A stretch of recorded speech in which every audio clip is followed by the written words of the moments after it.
नमस्कार, मी EWS candidate आहे. जेव्हा आरक्षणामध्ये बदल झाला त्यावेळेस EWSच्या उमेदवारावर खूप मोठ्या प्रमाणात अन्याय होत होता.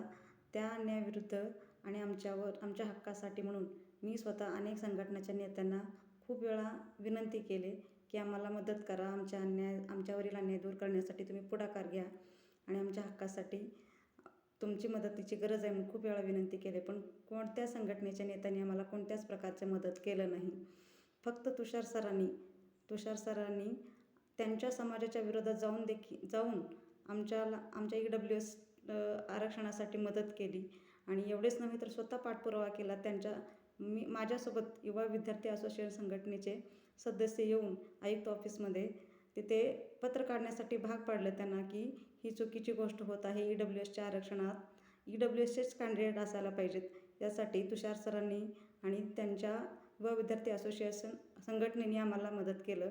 जर आता कुणी चुकीचं त्यांच्याबाबत संभ्रम निर्माण करत असतील तर कुणीही कृपा करून हात जोडून विनंती करते, कुणीही त्यावर विश्वास ठेवू नका. कारण तुषार देशमुख सर हे निस्वार्थीपणे काम करणारे व्यक्ती आहेत. मी त्यांना जवळून त्यांच्यासोबत काम केलेलं आहे, मला अनुभव आहे. ते कोणत्याही जातीसाठी किंवा विशिष्ट गटासाठी काम करत नाहीत, तर संपूर्ण गटासाठी, सगळ्यांसाठी ते काम करत असतात. ज्यांच्यावर अन्याय होत असेल, जी सत्य बाजू आहे त्या बाजूने ते लढतात. त्यामुळं सर्वांनी आणि आज तुषार देशमुख सरांमुळेच आम्ही आता जॉईन झालेलो आहे EWS आरक्षणाअंतर्गत बरेच जण. आणि हा दिवस आम्हाला फक्त तुषार देशमुख सरांमुळे पाहायला मिळतो आहे. सेकंड फेज झालं हे फक्त आणि फक्त तुषार सरांमुळे. धन्यवाद.